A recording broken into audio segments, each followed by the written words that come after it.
नमस्कार। India debate में आप सबका स्वागत है। मैं हूं आशुतोष पाठक। मित्रों, आज फिर एक बॉम्ब सेल आ गया है और इस बार दोबारा चर्चा शुरू हो गई है कि भारत सरकार और खासतौर से प्रधानमंत्री मोदी कुछ छुपा रहे हैं। छुपने छुपाने का खेल तो बहुत दिनों से चल रहा है। बहुत सारे आरोप लगाए जा रहे हैं, सरकार के ऊपर आरोप लग रहे हैं और खासतौर से प्रधानमंत्री मोदी पर आरोप लग रहे हैं। अपोजिशन का नेता आरोप लगाने में लगा हुआ है, उसकी कई बार सत्यता भी नहीं होती है, झूठी भी खबरें होती हैं, लेकिन चस्पा कर दिया जाता है। आरोप लगाने के लिए क्या कर सकते हैं, आप आरोप लगा सकते हैं, लेकिन इसमें कोई शक नहीं है कि एप्स्टीन फाइल को लेकर के बदनाम करने की जो कोशिश हुई है वो पूरी तरह से तो कामयाब नहीं हुई है, लेकिन कोशिशें जारी हैं। और मैं समझता हूं कि इसमें भारत सरकार के कैबिनेट मिनिस्टर हरदीप सिंह पुरी की भूमिका बहुत अहम है। और मैं आज तक नहीं समझ पाया हूं कि हरदीप सिंह पुरी अभी भी कैबिनेट में बने हुए हैं। अब कई बार ये होता है, नेता हमेशा ये सोचते हैं कि अगर विपक्ष के आरोप को या इस तरह का कोई भी जो आरोप लग रहा है, कहीं से कुछ निकल के आ रहा है सामने, अगर उसके सामने आपने निर्णय ले लिया और जो वो विपक्ष कह रहा है वही आपने कर दिया, तो एक प्रकार से स्वीकारोक्ति हो जाती है। बात स्वीकारोक्ति की नहीं है, ये बात जरूर होनी चाहिए राजनीतिक शुचिता के लिए कि अगर किसी व्यक्ति का नाम इस प्रकार से आ रहा है और उसमें गंभीर आरोप लग रहे हैं और बहुत सारे साक्ष्य एक साथ प्रस्तुत किए जा रहे हैं, तो वो साक्ष्य की जांच होनी चाहिए और सरकार को एक तरफ से सरकार को कोई ना कोई अपना स्टैंड क्लियर करना चाहिए कि हां, हरदीप सिंह पुरी की क्या भूमिका है। हरदीप सिंह पुरी ने खुद आकर के अपना स्टैंड वैसे क्लियर किया है, प्रेस कॉन्फ्रेंस किया है, उन्होंने बताया है कि मेरा कोई संपर्क नहीं रहा है, मेरा कोई रिश्ता नहीं रहा है। लेकिन ये हरदीप सिंह पुरी श्रीमान जी झूठ बोल रहे हैं, इसमें कोई शक नहीं है और इसका खामियाजा प्रधानमंत्री मोदी को भी भुगतना पड़ रहा है। हरदीप सिंह पुरी 10 बार मिले हैं एप्स्टेन से, जेफरी एप्स्टेन से, और वो तब मिले हैं जब हरदीप सिंह पुरी को मालूम है कि जेफरी एप्स्टेन कौन है। लेकिन जेफरी एप्स्टेन का जो दूसरा पक्ष है उसको ज्यादा महत्व दे रहे हैं हरदीप सिंह पुरी साहब। और दूसरा पक्ष है कि वो इन्वेस्टर हैं, इन्वेस्टमेंट एडवाइजर हैं, वो एक लाइसेनर हैं, पावर ब्रोकर हैं, उनके संपर्क में बड़े बड़े प्रधानमंत्री हैं, राष्ट्रपति हैं, कॉरपोरेट्स के बड़े बड़े जाइंट्स हैं, इसलिए उनसे वो संपर्क साध रहे थे और इसलिए वो संपर्क साध करके उन्होंने कुछ भारत को मदद करने की कोशिश की होगी। ये सारी लफाजी है बातें, ये बिल्कुल बिल्कुल बेबुनियाद बातें हैं। आप वहां पे लाइजनिंग कर रहे थे, नहीं कर रहे थे, आप क्या कर रहे थे, आप किससे मिल रहे थे, होशो हवास में मिल रहे थे, आप भारत के महत्वपूर्ण पदों को सुशोभित किए हैं विदेश में, और आपकी गरिमा इस तरह की इजाजत नहीं देती है कि ऐसे लाइजनर से, ऐसे ऐसे क्रिमिनल से, ओफेंडर से, सेक्स ओफेंडर से, और ऐसा नहीं है कि वो सीरियल ओफेंडर है, सजा याफ्ता से आप मिले और कहें कि नहीं वो तो इन्वेस्टमेंट एडवाइजर है। बकवास नहीं करना चाहिए। सीधी सीधी सरकार की स्थिति ये होनी चाहिए और इससे बदनामी मोदी जी की हो रही है, भारतीय जनता पार्टी की सरकार की हो रही है, पार्टी की बदनामी हो रही है। पूरी पार्टी खराब है, मोदी जी खराब हैं, उनका कैबिनेट खराब है, यह संदेश देना उचित नहीं है।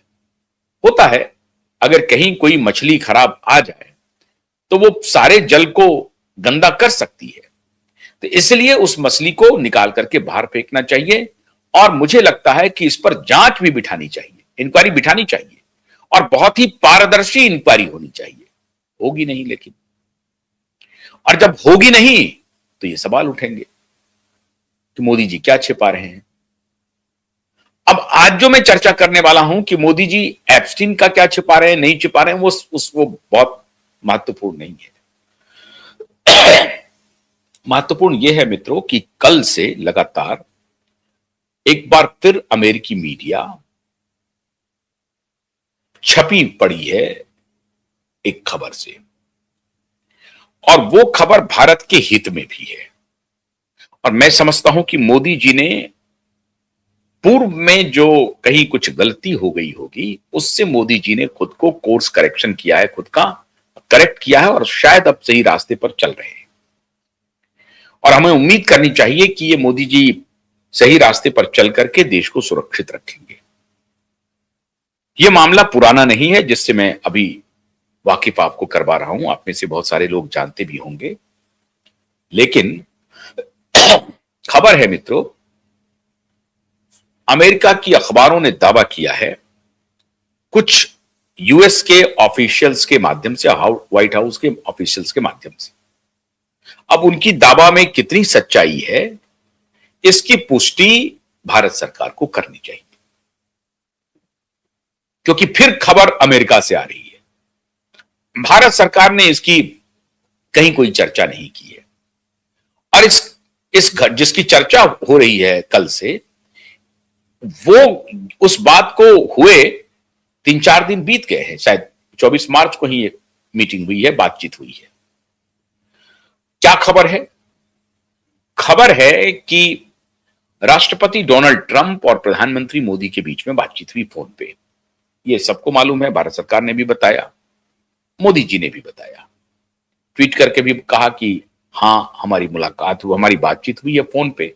और हमने किसी भी सूरत में ईरान, इजराइल और अमेरिका के बीच में जो युद्ध चल रहा है, इसको एक प्रकार से विराम करने की गुजारिश की है, पूरे इलाके में शांति स्थापित करने की गुजारिश की है। जो स्ट्रेट ऑफ हॉर्मुज है उसको लेकर के विशेष चिंता व्यक्त की है कि वहां पर निश्चित रूप से शांति बहाली हो, वहां पर कोई मिसाइल का हमला और गोला बारूद ये सब कहानी बंद हो जाए, कम से कम उस इलाके में युद्ध नहीं हो।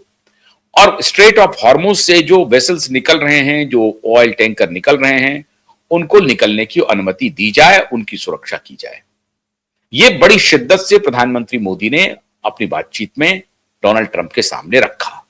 इसकी चर्चा है और जरूर रखा होगा, यह हम सबको यकीन होना चाहिए, अपने प्रधानमंत्री पर भरोसा होना चाहिए कि प्रधानमंत्री ने मजबूती से यह बात कही होगी, जो हमारा एक प्रकार से ऑफिशियल स्टैंड भी रहता है कि हम शांति के पक्षधर हैं, हम युद्ध के पक्षधर नहीं हैं। हम पूरी दुनिया में शांति चाहते हैं, वसुधैव कुटुंबकम का हमारा दर्शन है और हम उसी दर्शन पर आगे बढ़ते हैं। तो हमने मजबूती से यह जरूर कहा होगा, हमने से मतलब है प्रधानमंत्री अगर बातचीत कर रहे हैं दूसरे राष्ट्राध्यक्ष से, तो प्रधानमंत्री प्रतिनिधित्व कर रहे हैं 140 करोड़ जनता की, इसलिए उसमें हम भी शामिल हैं, आप भी शामिल हैं, तमाम लोग शामिल हैं। हम सबकी आवाज बनकर प्रधानमंत्री मोदी ने यह बात कही होगी डोनाल्ड ट्रंप को कि हमें शांति चाहिए, युद्ध नहीं चाहिए।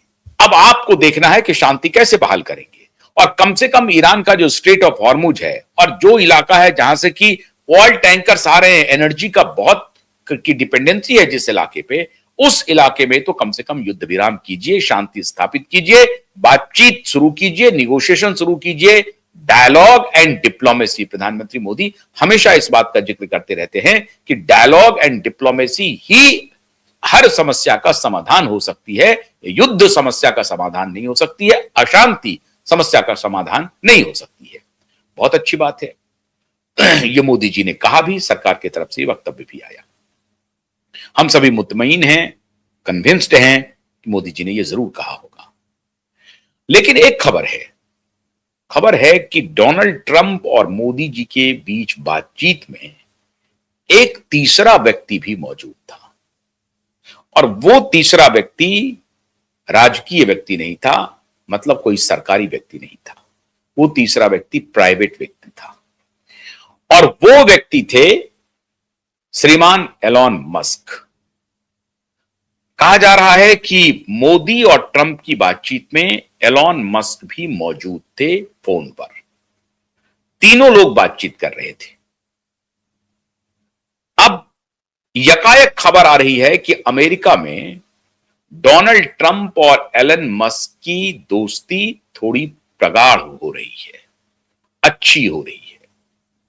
और उसके पीछे का राज यह है कि जो दोस्ती में दरार पड़ी थी, जिस तरह से बेवकूफाना हरकत कहें आप डोनाल्ड ट्रंप कर रहे थे, उस हरकत से नाराज होकर के, आप सबको मालूम है कि एलन मस्क डोज के चेयरपर्सन थे, department of governance, good governance and ये जो है, तो गुड गवर्नेंस के वो चेयरपर्सन थे, वो लीड कर रहे थे, और वो गुड गवर्नेंस लाना भी चाहते थे, शांति बहाली करना चाहते हैं। वो बिजनेसमैन हैं, वो युद्ध नहीं करना चाहते हैं।